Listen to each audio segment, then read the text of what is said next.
Good evening, everybody. Good evening. With you. And also with you. Let us pray. Heavenly Father, we thank you for this day. Thank you for calling us together as the men of your kingdom to study your word and to learn what it means to be disciples today through Jesus Christ our Lord. Amen. Amen. Amen. All right, we are on page 97. And Vito, good evening. Good evening. Will you please read the passage for us? Guys, Mark 7:31-37. A deaf and mute man is healed. Jesus went away from the region of Tyre through Sidon, round towards the Sea of Galilee, and into the region of the Decapolis. They brought to him a man who was deaf and had a speech impediment, and asked that he would lay his hands on him. Jesus took the man off in private, away from the crowd. He put his fingers into his ears, spat, and touched his tongue. Then he looked up to the heavens, groaned, and said to him, Ephphatha, that is, be opened. Immediately the man's ears were opened, and his tongue was untied, and he spoke clearly. Jesus gave them orders not to tell anyone, but the more he ordered them, the more they spread the news. They were totally astonished. Everything he does is marvelous, they said. He even makes the deaf hear and the mute speak. Thank you. It's quite a passage. I'll read a little bit about the geography, and then we'll get into the actual text. Mark tells us that Jesus moved from Tyre, which is modern-day Lebanon, according to verse 31, through Sidon to the Sea of Galilee within the region of Decapolis. He has taken a circuitous 150-mile trip going way further north, that is 25 miles north of the Sea of Galilee, than one would need to go to get to the area of Decapolis for the purpose of extending the time in order that he might teach the 12 personally. We looked at that last week. It was a month-long trip, probably more than a month, probably 2 or 3 months.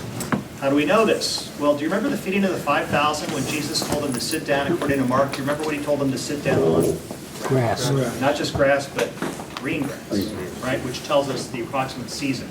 So as we'll see later on in this chapter, at the feeding of the 4,000, around the Decapolis, Jesus will tell them to sit on the ground. Mark doesn't tell us it's green grass. So this is to suggest that there's a timeline underway where some months have gone by. It's no longer spring now, it's probably summer.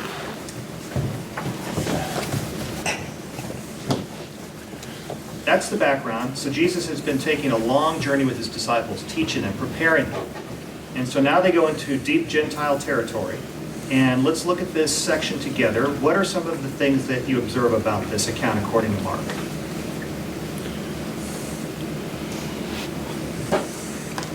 He took the man off in private. Often he heals right where they come to him. It took two efforts by Jesus to complete this healing. Okay, let's talk about those. So what were the actions? Takes them off in private, Yep. away from the crowd. And the Decapolis, by the way, is a series of 10 cities, hence the name Decapolis. 10 Greek cities in that area, but they're somewhat spread apart. And so the people, as we'll see in the next section, didn't have anywhere to go at night. It was a rural area. So he takes them away from the crowd. He put his fingers into his ears, spat, and touched his tongue. What do you think that's about? What does it say where he spat? He spit on the ground. It isn't one instance where he made mud For the eyes. for the eyes. Okay. Mhm. All right. Yeah.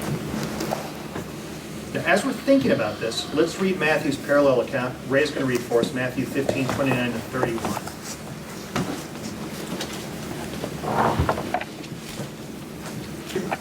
Jesus left there and went along the Sea of Galilee. Then he went up on a mountainside and sat down. Great crowds came to him, bringing the lame, the blind, the crippled, the mute, and many others, and laid them at his feet, and he healed them.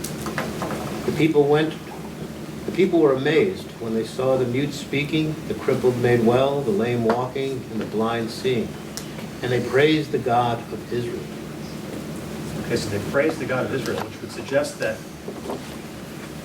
they were not obediently following Israel's God until this moment. They're in the Decapolis. They worship lots of different Greek statues and other deities. And so they're acknowledging that Jesus has brought the power of the God of the Israelites. Okay, so Mark offers this account of this individual. Matthew does not. Matthew gives a more general description of Jesus healing the masses. But Mark gives us a very specific instance, which might suggest that Peter, remember he was dictating and Mark is scribe, was privy to this. All right. We don't know why he took him off in private. Any thoughts as to why that might be?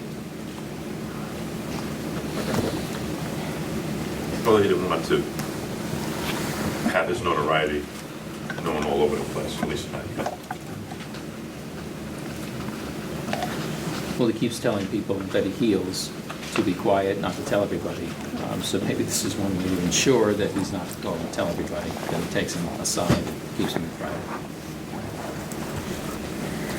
But the irony that he heals the guy to speak and then he tells him not to tell anybody about this.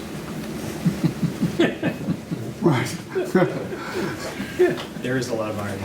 And also that he does two things in the healing. He doesn't just touch the man and it's Right. done. There are two separate healings going on. Could he be taking a bigger picture to this? I mean, the fact that it's deaf mute, okay, it's almost a thing that people that are unbelieving first have to hear and then they can spread the good news. By doing it off in person, it's almost like each individual person has to do it. You can't kind of do it to the masses.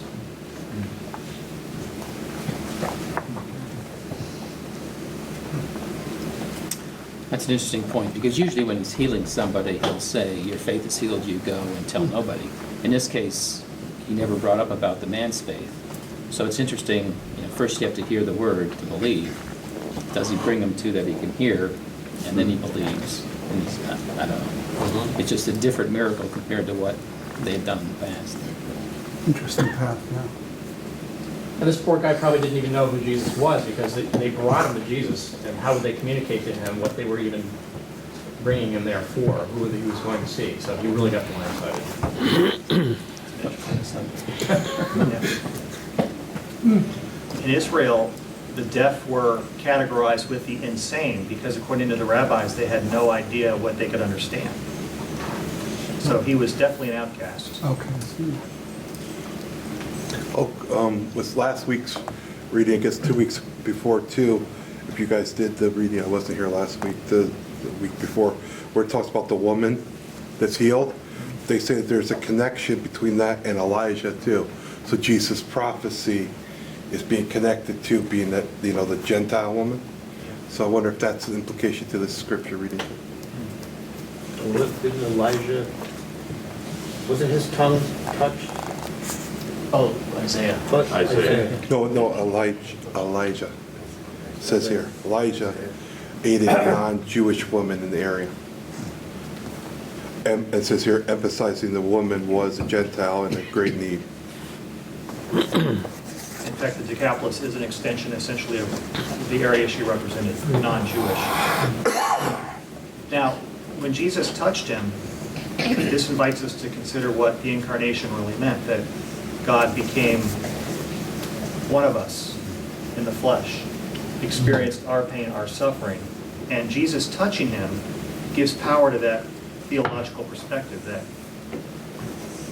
God came among us. And if you've seen the picture of the creation of Adam, the depiction at the top of the Sistine Chapel, there's this image of God in Adam. Adam's hand's very weak, God's is very strong, and the point is that God is initiating touch with us all the time. And so Jesus takes that finger into his ears, I think to show, I know you're deaf, spat and touched his tongue. I have no information, based on all my study, as to what the spitting was about. Some people have said it was some kind of homeopathic remedy or, some way of signaling there was medicine that was organic from God, but it's not clear. It doesn't tell us, except that after he does it, he then looked up to heaven, groaned, and said to him, Ephatha, that is, be open. Now, that's the Aramaic. And notice Mark does that because the audience is not a Jewish audience that Mark's being written to. They're in Rome, they're Gentiles, so he's defining what it all means. But we can believe that Peter was watching this. So what does Jesus do? He looks up to heaven. Why does he look up to heaven? His Father. Sorry?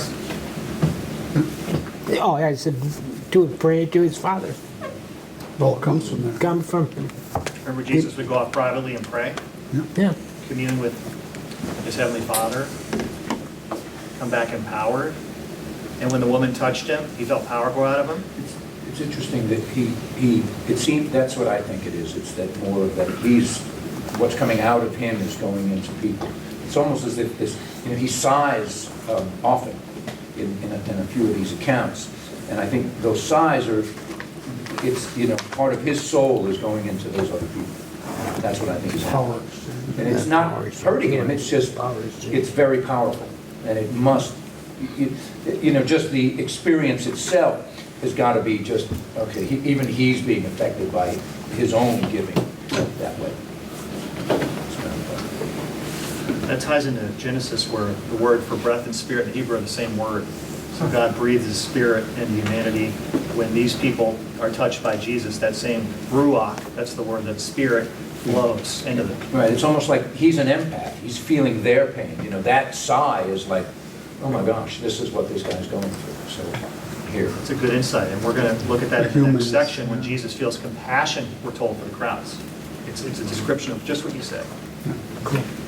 The splitting part has always struck me as a sign of contempt for the error or the evil that was possessing the man.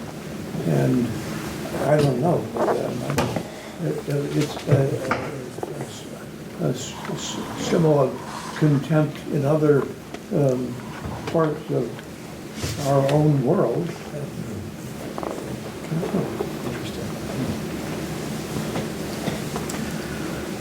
Well, the thing in red on it shows that here he was fulfilling a prophecy of Isaiah, where he says, blind eyes will be opened, deaf ears unstopped, and silent tongues start to sing. Is when they were in exile. From Isaiah 35. Isaiah 35. So, Yeah. yeah. We'll have you read that out. No, it's okay. I'm glad you found it. No, And what's really interesting about Isaiah 35 is that if you go to verse 32 of this section from Mark 7, it says, they brought to him a man who was deaf and had a speech impediment. Now, the common word used in the Greek is translated mute, but Mark uses a different word, which is translated here, and in the King James, in most translations, speech impediment.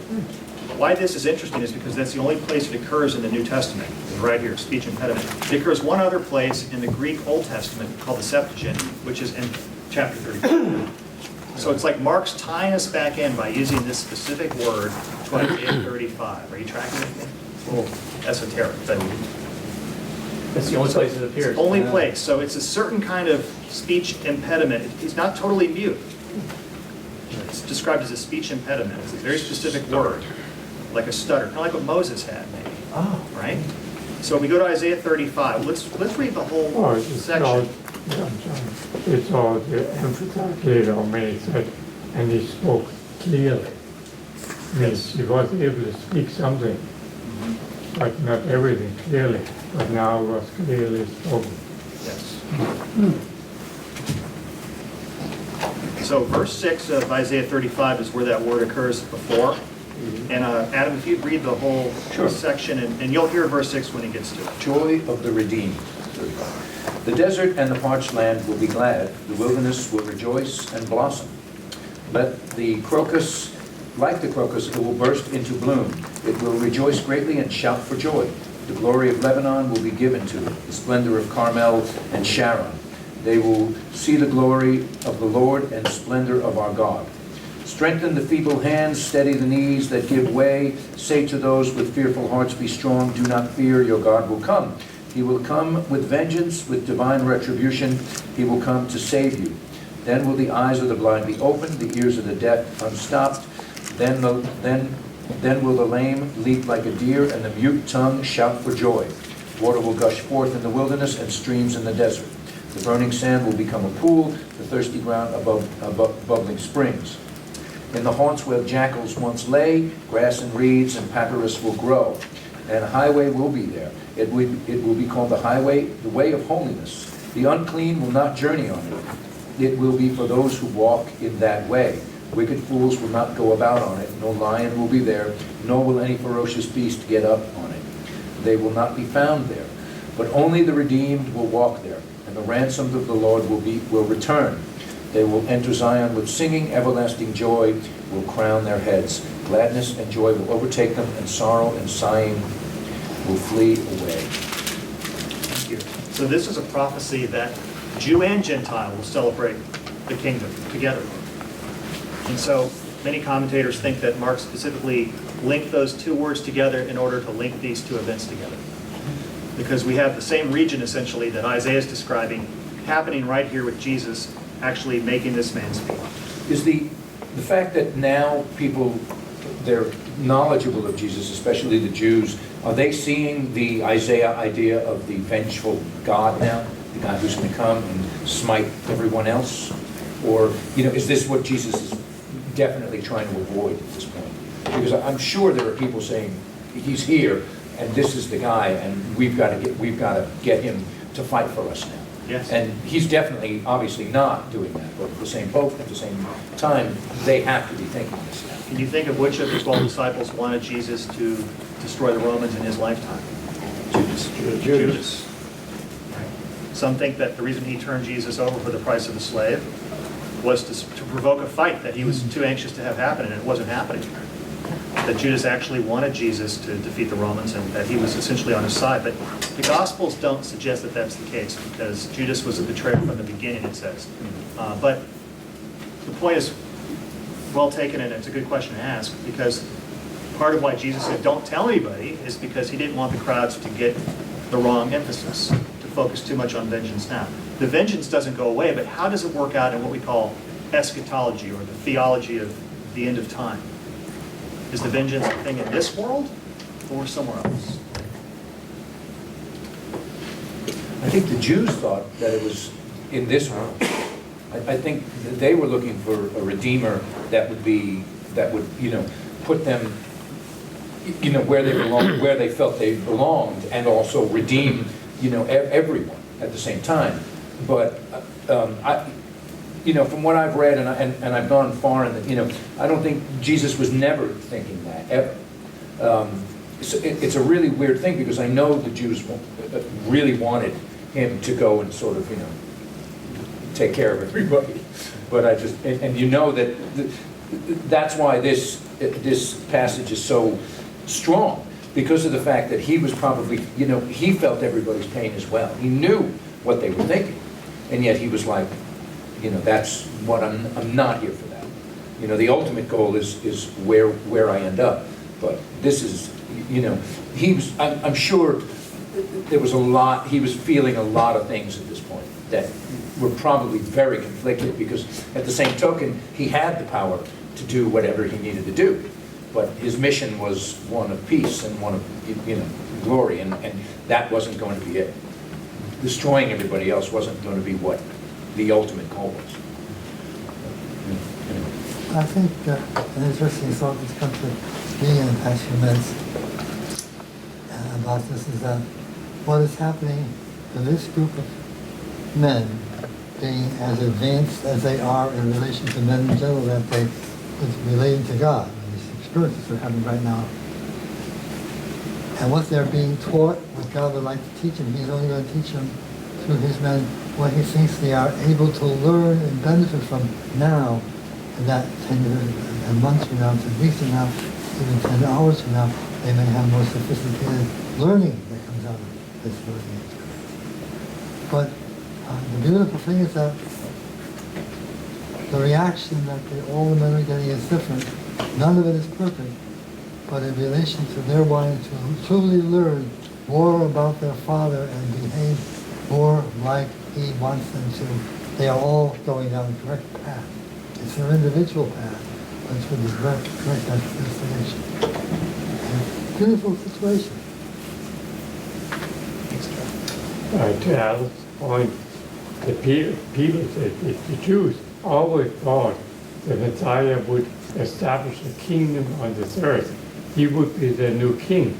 And when you look at the crucifixion, when Pilate put the sign up, King of the Jews, the Pharisees came along and said, no, he's not our king. Basically what they were saying, yes, we're looking for a king, but that's not him. Or Pilate said, are you a king? He said, you say that I am. My kingdom is not of this world. And also, I think that, well, obviously Jesus understood that it wasn't the Romans that were the problem, it was the Israelites themselves, a lot of the Jews themselves that were the problem. I mean, he could have taken the Romans out of there in a flash, but eventually they probably would have turned on each other or turned and done something else, because a lot of their hearts were still hardened. So the problem was the people, it wasn't the Romans or whoever else was controlling them, or what they thought. The problem was humanity. Humanity, yeah. It was them, us, Jew and me. Gentile. Right. Yeah. As Tom said, the problem was me. Yeah. They didn't want to hear that, Right. What a wonderful discussion. Let's keep going. Can I just go back one step? Yes. Go ahead, Dave. A couple of weeks ago, we learned how Jesus sent out his apostles to drive out demons, and they couldn't drive out a particular type of demon. And he came back and they asked Jesus, and Jesus said, well, this is the type of demon that needs extra work, or whatever it was. Now here Jesus, the man doesn't have faith, probably doesn't, as John has said, doesn't even know Jesus. And it took something extra, his fingers in the ears and the spatting, the groaning, looking to God, open it up. Could it be something where, and he compared that to the woman who was bleeding. Jesus didn't even touch her. She was just healed because of her faith. So it's almost like the more faithful you are, the easier it is to heal. And there might be some spirits, or there might be some healing that just needs a little, not that Jesus couldn't have done it, but it just needs something additional than just relying on someone's faith and healing. Don't know if there's any connection there or not. But. Yeah, faith is a big component of Mark. Definitely. Okay. Well, I just want to say, don't you think the Romans too, Vito, their brutalness, though, I don't think God was complacent with that. Then they destroyed the temple.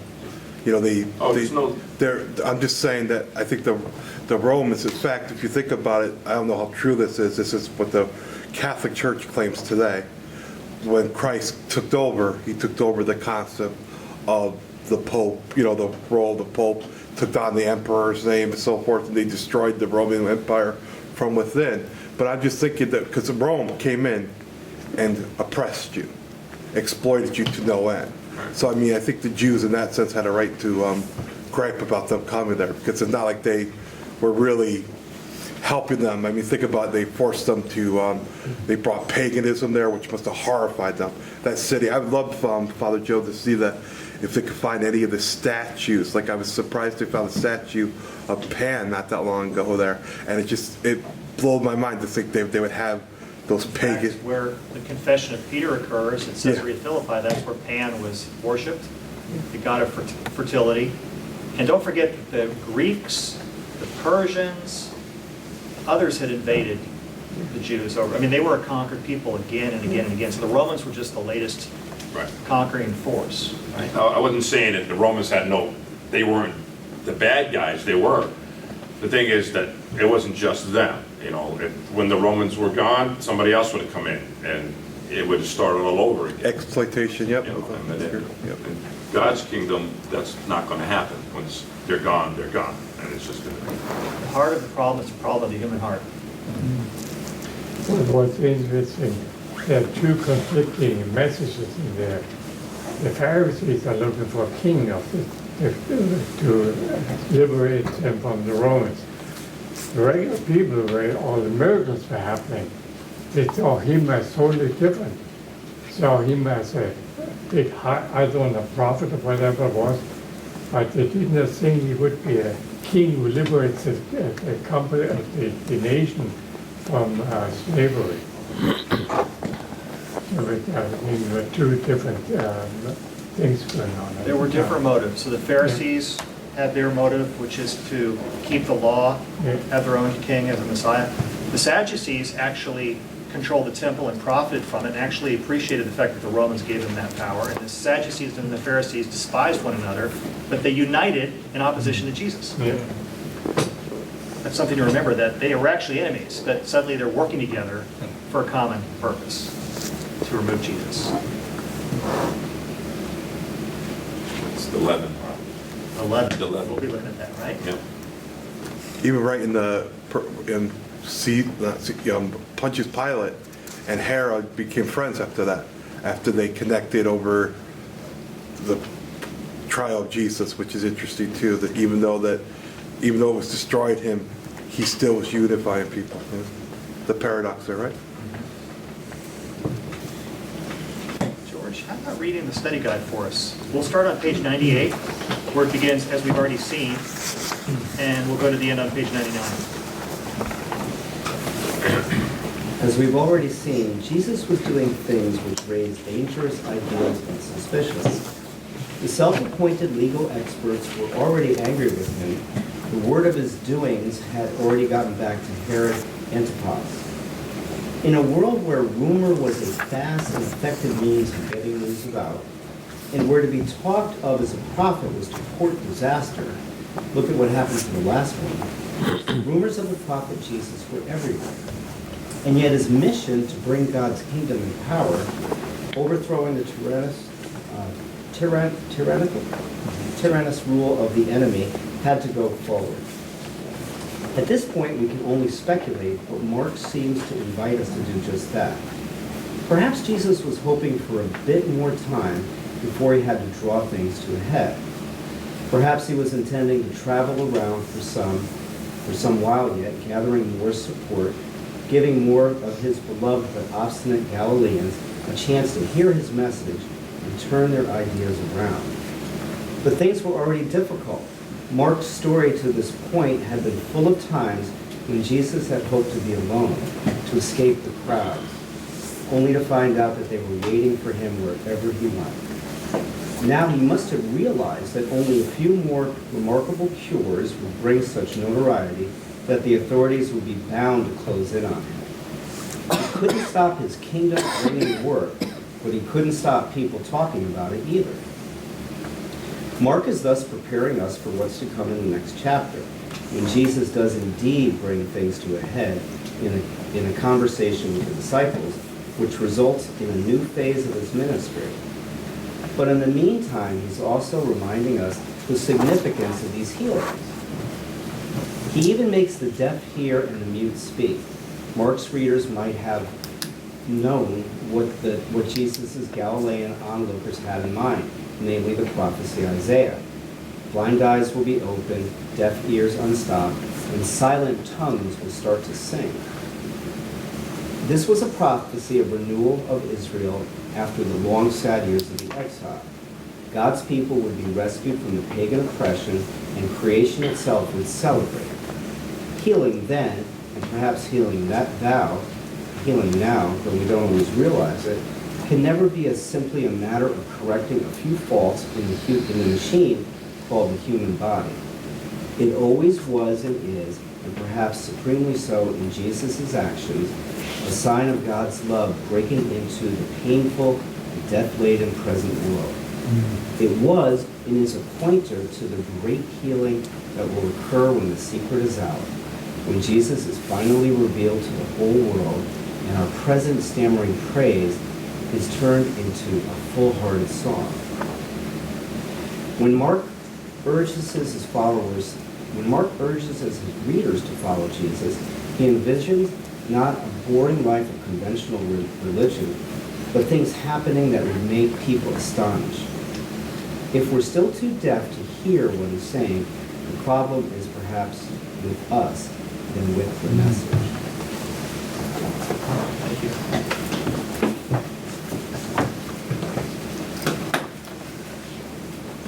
Any comments or thoughts on N.T. Wright's perspective?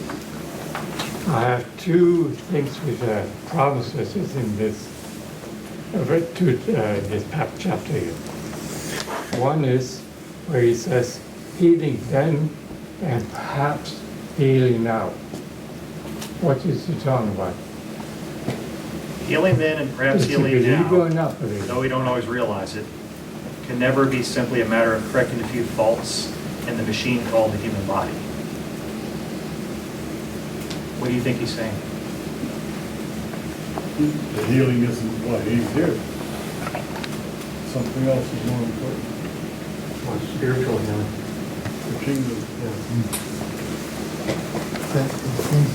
It's a spiritual healing, but it's also a revelation of the more completeness of God's full world and his full understanding of truthfulness, and therefore their ability to heal in the sense of upbuilding their own mentality to be able to better understand the fullness of the world they live in. So healing, as it occurs today, points to something greater. Is that what he's saying? Is that what you're saying? As it did then. Healing then and perhaps healing now, pointed to something greater. I don't think he's saying that perhaps healing does happen. I think he's saying it does happen, and perhaps as it happens, it's pointed to something bigger. That's how I'm reading it. Right. So it's not just simply the broken hand being made whole. It's the spiritual inspiration and renewal that's behind the healing.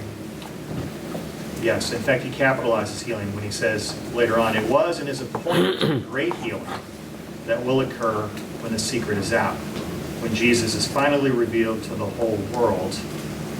And you think about Isaiah 53, by his stripes we are healed. So when he's on the cross, that's where this divine healing takes an entirely different cosmic form, beyond just a man who can't speak who's been healed in a secret place. So, The preacher on Sunday said, keep the main thing, and healing isn't the main thing. Part of it. yeah, it's definitely the same. Yeah. And, you know, death is the ultimate healing, right? Because even Lazarus, who was raised from the dead, that poor guy, he'd have to die twice. So even though he was raised from the dead, he died again. So there's healing beyond the grave. The good news is you're raised. The bad news is you're going to do it again. Joe, when you speak about... Sorry, go ahead. Yeah, no, for me, I agree with one of Wright's observations, but I'm not sure that his own conclusion follows naturally. He talks about rumor being a very effective way of spreading the word. I mean, any of us who've been to middle school know that to be true. And I wonder whether Jesus is just a very effective marketer for his message. He's using all the tools available. He's using very public demonstrations of God's love and his own faith, and he's also doing this private thing and says, shh, don't tell anyone, knowing that the word will get out via rumor. Good human psychology. Exactly. At work. Yeah. He knows this. And then, he couldn't, it says like he couldn't stop his remarkable cures, bringing his work,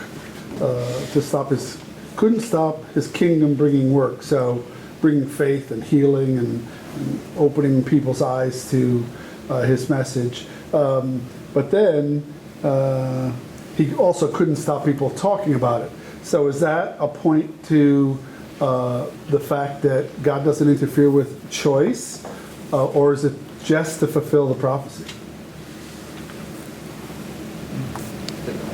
You're throwing out a big theological question. How much time you got? Hey, Ray, what do you think? Yeah, let's have your two Ray, cents, you want to talk Ray. about it over coffee later? Also, in my say, in conjunction with what was just said, is our healing consists of learning one new concept to try to cope with a healing we need. And then we get into that healing process, and in the process we find, and out of that process we find out not only are we accomplishing what we thought we had to get control of 5 minutes ago or 5 years ago, but now we found out more about what we have the problem we had before than we knew before. So now we have to add a new process of healing to go into that. And we keep going healing, healing, healing, healing. And also, we're talking about faith before. As your faith grows, the acceptance of God's plan should unburden you. You should be unburdened by it more and more as your faith grows. So almost whatever happens in your life, you just keep going forward, and it's an audience of one with the Lord, which you see him kind of point to here and there. I also think the healing of the body eventually comes to an end. You know, once your body dies, but then the spirit, your soul, that's healed, right? That's everlasting. That's what the goal, I think. Good point. If you understand that everything that God ordains is good, Everything. and God ordains everything, Yeah.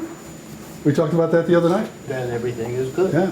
Because it may not at face value look like to me it's good for me, but in the long run, if we're all the fabric, then it is good for me. God works all things for good. Why? It's a small word, but it's all. Yeah. But I think it gets back to the kind of, again, big picture of humanity. I mean, it's a part of the world where 3 continents come together. It's the only part of the world where it does. And I think you said that you have Romans there, you have Jewish there, they had a lot of people from all different things that have been invaded. So you have kind of like, it's not a homogeneous world out there. You have a lot of things going on. And so I think, you know, it's like not healing one wrist. It's not like he's only going to go to help the Jews. He's there really to look at kind of all the aspects of humanity. I mean, all have good points, all have bad points. So I think, to me, it's almost like he's taking on a bigger kind of, there's a bigger, I guess, a bigger view of it too. Well, when he was crucified, remember, we were just talking about how the sign was put above him, Jesus of Nazareth, King of the Jews. And we have the Latin acronym up in our church, INRI.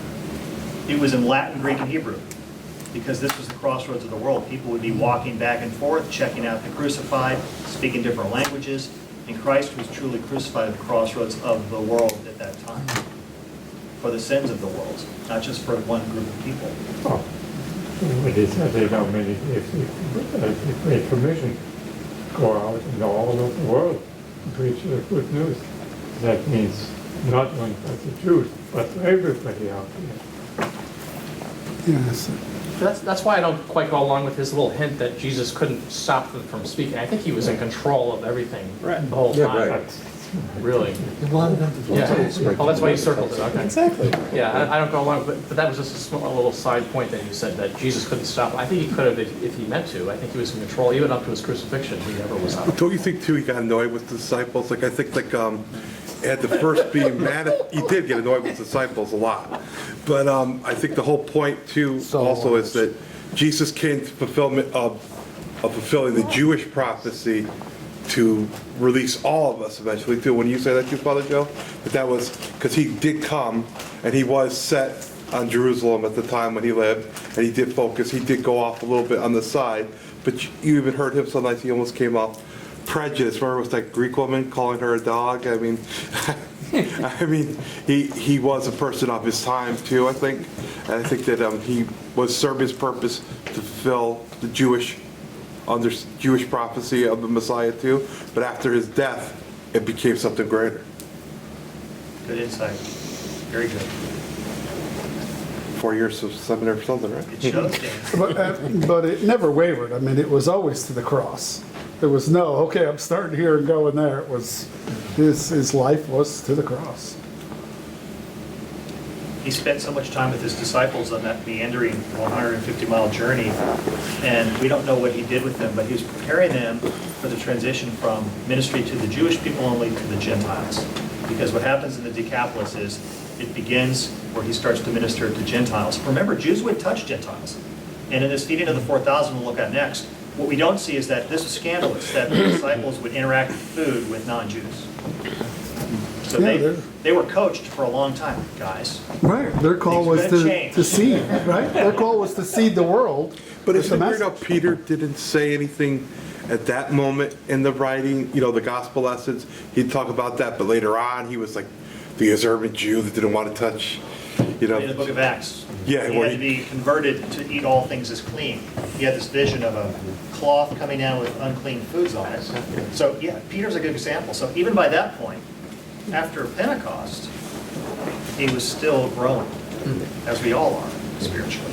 And it started already earlier. Remember when Jesus went taught the parable of the Samaritan, the Good Samaritan, and Samaritan woman in there. Even though they were Jews, but they were despised. Yeah? So basically, told people away, hey, it's not only you, others too. Okay, well, that's good news. Oh, good news is for.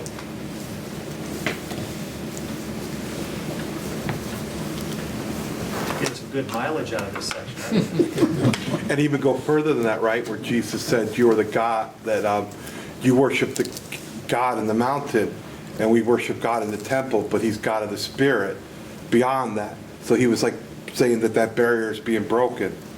Though he does hint to the superiority of the temple worship, though, too. It kind of, you don't know the God, you don't know God like we do, Well, of course, He's God, so can you ever compete with I that? think it's a good point that, as you put it, he was a man of his time. And as a Jew talking to a Samaritan woman, another scandalous thing, Yeah.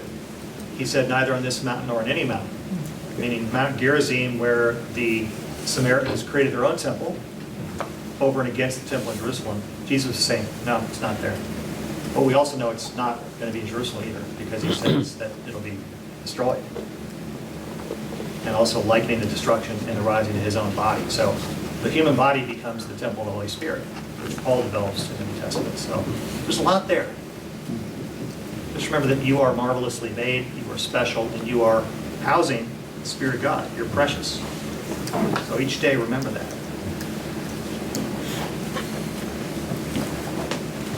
Well, should we look at the feeding of the 4,000? Peter? Okay. By the way, it's wonderful to have your son here, and you've come a long way, haven't you, from Europe? Yep. Well, Yep. yeah. Thank you. Yeah. Okay. Larry, would you read for us the account starting on page 99? Yes. Okay, Mark, chapter 8, verses 1 through 10, feeding of the 4,000. Once again, about that time, a large crowd gathered with nothing to eat. Jesus called the disciples. I'm really concerned for the people, he said. They've been with me 3 days now, and they haven't got anything to eat. If I send them home hungry, they'll collapse on the way. Some of them have come from miles off. Where could you get food for all this lot out here in the wilderness? Answered his disciples. How many loaves have you got, he asked. 7, they replied. He told the crowd to sit down on the ground. Then he took the 7 loaves, gave thanks, broke them, and gave them to his disciples to share around. And they gave them to the crowd. They had a few small fish, which he also blessed and told them to distribute. They ate, they were satisfied, and they took up 7 baskets of leftover bits. There were about 4,000 people, and he sent them away. At once, Jesus got into the boat with his disciples and went to the region of Dalmanutha. Thank you. This is the only place in the 4 Gospels where Jesus says, I'm really concerned for the people, or I feel compassion. It's the only place. He says it in the first person singular. There are other places where he's described as having compassion, because he saw them like sheep without a shepherd, we're told. But in this case, he says, very personally, I'm really concerned for the people. Again, you can hear Peter, the apostle, standing next to him, hearing him say that, thinking, I remember that. You would tell Mark later, Jesus said that, I'm really concerned for the people. So there's a sign of his true humanity, that he's among all these Gentiles. The Decapolis is a place where there are 10 small little towns, so there's really nowhere to stay at night.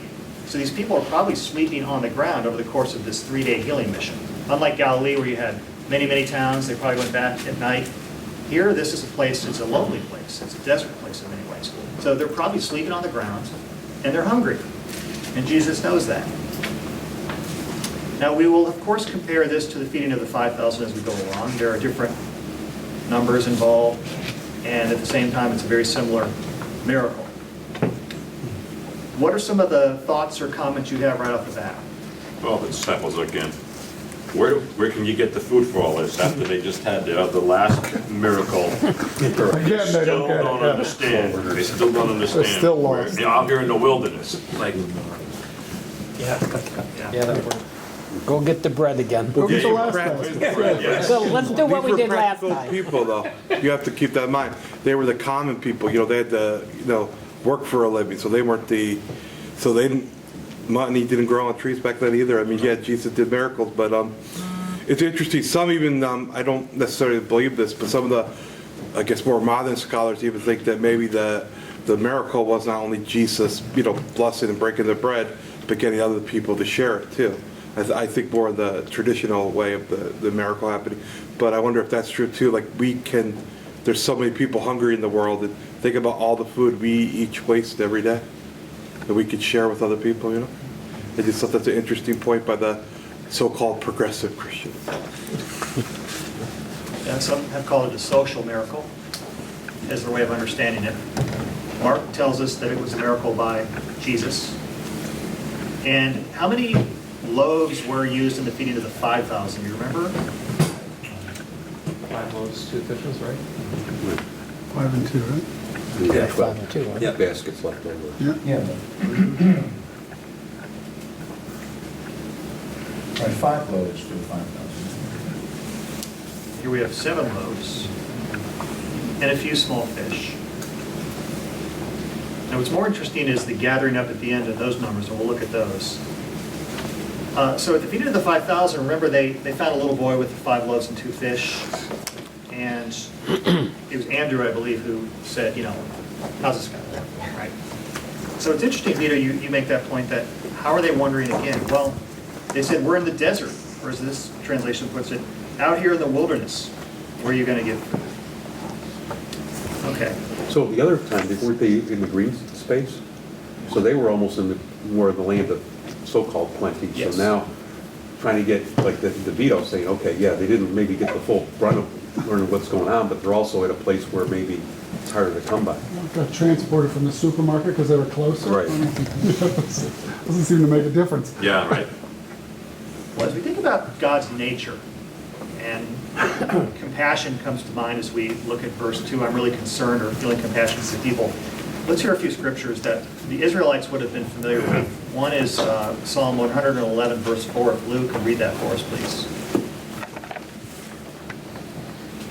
He has caused his wonders to be remembered. The Lord is gracious and compassionate. Okay, Moses in Exodus 34, when he experienced God's presence, the voice was, the Lord, slow to anger and abounding in steadfast love and mercy and compassion. So, Harlan, how about Micah 7:19?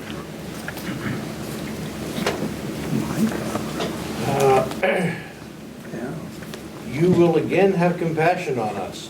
You will tread our sins underfoot and hurl our iniquities into the depths of the sea. That's quite an image, isn't it?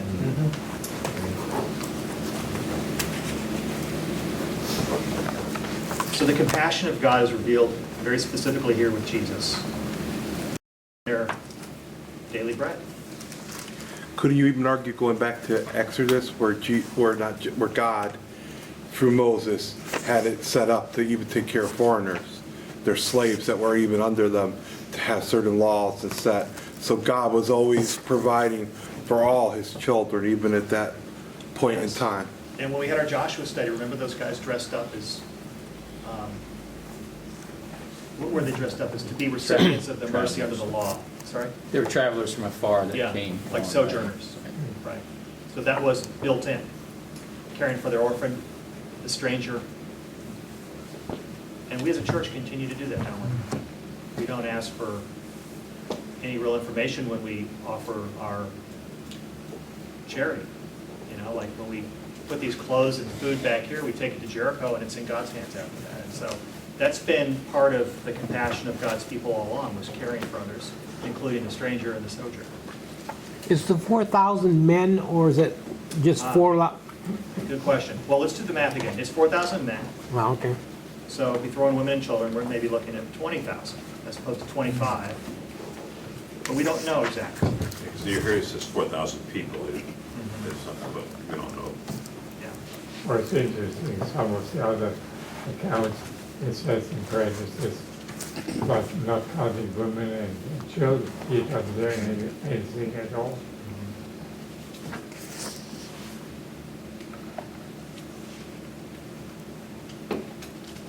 All right, so he told the crowd to sit down on the ground. Then he took the 7 loaves, gave thanks, broke them, and gave them to his disciples to share around, and they gave them to the crowd. They had a few small fish, which he also blessed and told them to distribute. They ate, they were satisfied, and they took up 7 baskets of leftover bits. Now, when in the feeding of the 5,000, they took up the 12 baskets. That's a different word. The 12 baskets taken up during the 5,000 were like little lunch pails, which is what the Jewish people would have used back then. These are larger baskets, the way that word is used. So 7 giant baskets of leftover bits. There were about 4,000 people, and he sent them away. But once Jesus got into the boat with his disciples and went to the region of Dalmanutha. So, what's the symbolism here? All right, if you do the 5,000, we have 12 baskets. We talked about that being the 12 tribes of Israel, right? To the Jewish people. Sure. Go ahead. No, I'm just saying now if the baskets are so big, he's like showing them again. Okay, see? We even have more, the same left and we fed everybody. So we gave 7, we have 7 full still. So he's like really giving them a symbol. This happens. This is what I do. So the number 7 is symbolic, and I think you all have talked about what that means, right? This little note here says that since they were near the Decapolis, it may have been a mixed crowd of Jews and Gentiles. So maybe that explains the 7 instead of 12. The 12 tribes for the Jewish people, maybe this was, since it was a mixed crowd, 7 complete for everybody. Well, N.T. Wright mentions the Jewish folklore of the 70 nations, so perhaps that might have something to do with it as well. We're left to wonder by Mark. He doesn't explain it to us. A lot of wondering. Yeah. All right, let's hear from the study guide. Harlan, if you'd read on page 101, Mark is setting the scene, and go to the end of page 102. Mark is setting the scene for the theme we shall look at in the next section, namely the failure of the disciples fully to understand what was going on. We've seen that before, haven't we? This is hardly a matter of great blame. Nothing like this had ever happened before. We can excuse them, and Mark is certainly happy to, for being a bit slow on the uptake.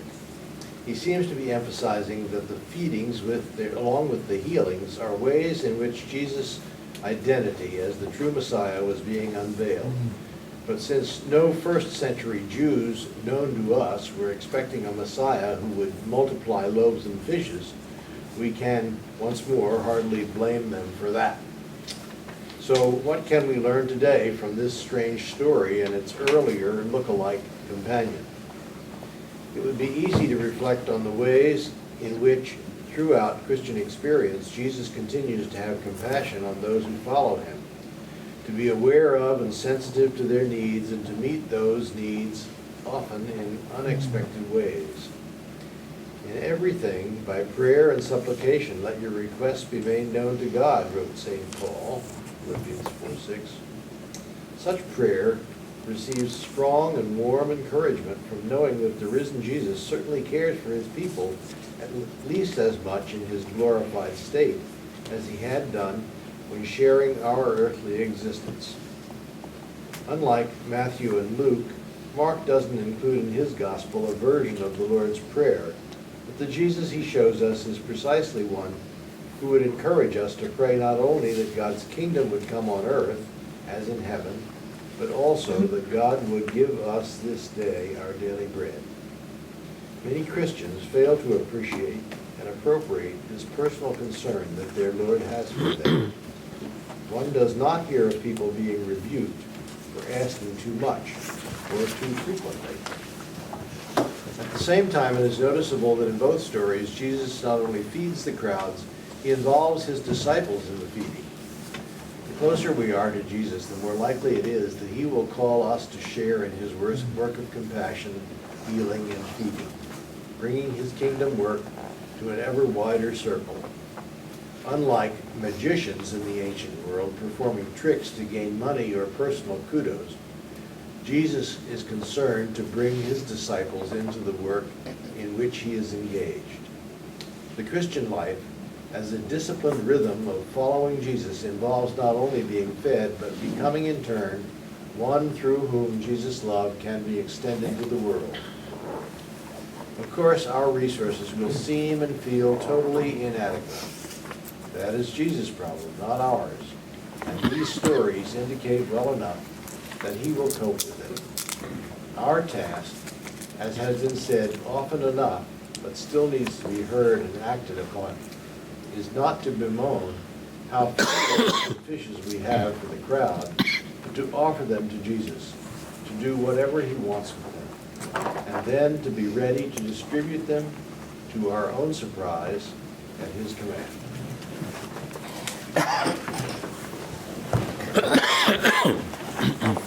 Any disagreements with Bishop N.G. Wright at this point?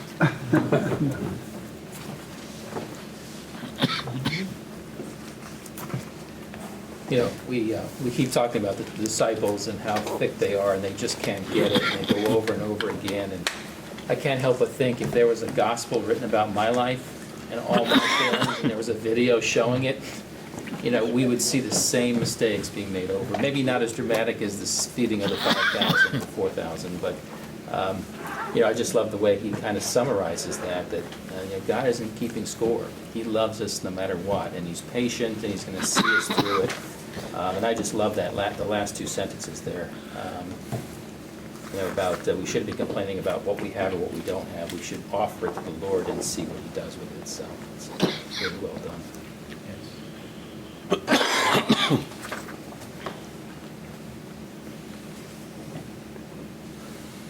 If you were listening to the Mark presentation, you heard that name Dalmanu said pretty loudly at the end of that verse. I caught it. And part of what I thought about was Matthew calls it Magdala. Mark calls it Dalmanutha. Why is that? I don't have an answer, except that archaeologists some years ago when the lake was especially low found a harbor called, it's like a cave near a harbor called Talanutha, which is right near Magdala. So we're talking about the Capernaum region, Jesus' headquarters. That's where they went back to. But you see the differences in the Gospels. Same thing, different descriptions. So that's worth noting. The part that we could miss, and we've already touched upon it, is the fact that these are Gentiles primarily that the disciples were ministering to. This was new for them in this way. God calling them out of their comfort zones.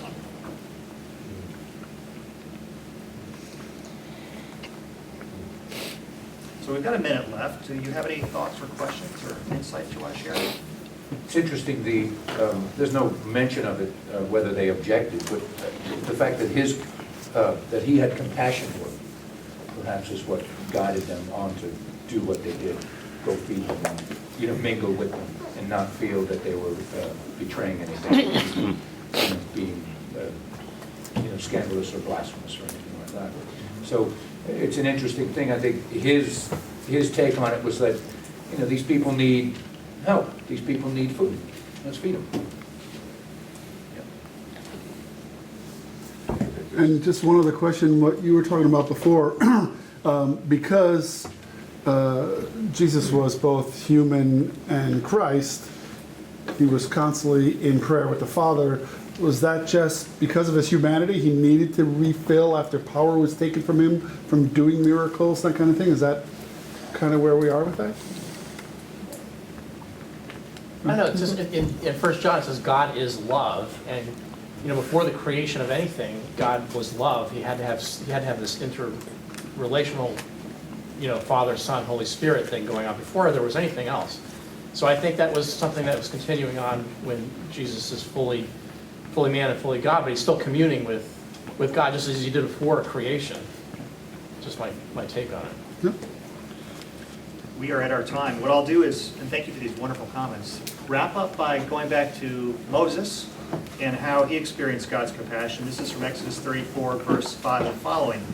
Then the Lord came down in the cloud and stood there with them and proclaimed his name, the Lord. And he passed in front of Moses proclaiming, the Lord,